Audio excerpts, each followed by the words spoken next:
sa Kawayan. May information nga ang isa sa 5 sa mga napatay doon college graduate daw. Major General Samson, sir. Confirm mo, sir.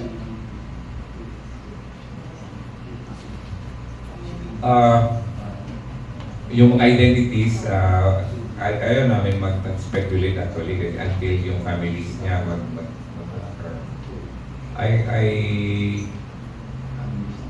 we have to confirm that.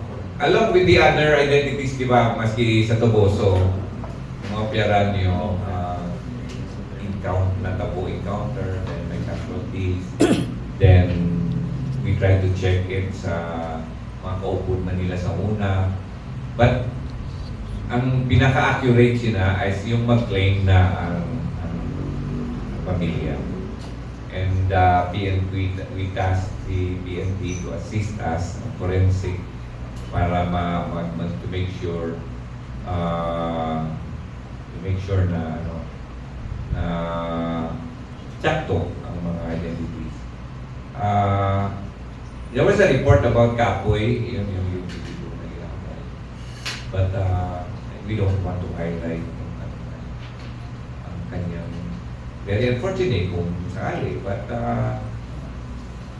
as I've said, he was with a group that fought with the government forces, armed with an M60 machine gun. Almost 7 firearms ang na-recover. And almost 4 series of encounters.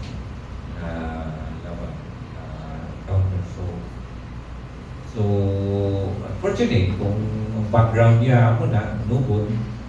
But, well, it should have been avoided again kung why siya nag-upod at naging miyembro sa New People's Army.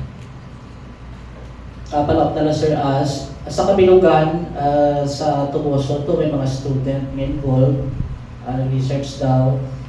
Consider mo, sir, na alarming itong mga nangyayari na involving itong mga estudyante na namatay sa mga encounter natin? Of course, alarming. You can just imagine kung ang mga parents na nila, di ba? Mga kamag-anak. Very concerning.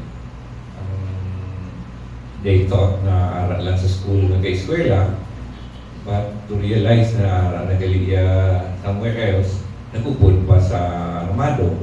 So, very alarming. That's why I think we have reported this. Kabulig mo nato, as I've said, ang National Task Force na ito nationwide, hindi lang naman natuboso yung natabo eh. Damo na ang mga instance na may mga estudyante, former students, or mga iba-iba na sectors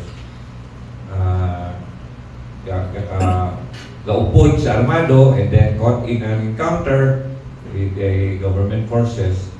So we're doing our best also to warn nga ipaabot sa mga through, and of course with your help through media, ipaabot ini ang concern sa mga parents, sa mga schools, to check on the whereabouts of their loved ones na ayan pa inang medyo active.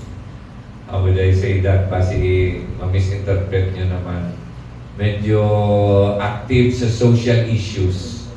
Please monitor yung mga kabataan nyo at mga loved ones kay basi mapadalman sa isa kahublag na hindi dapat niya sudlan. Thank you, sir. Alright, next we have Radio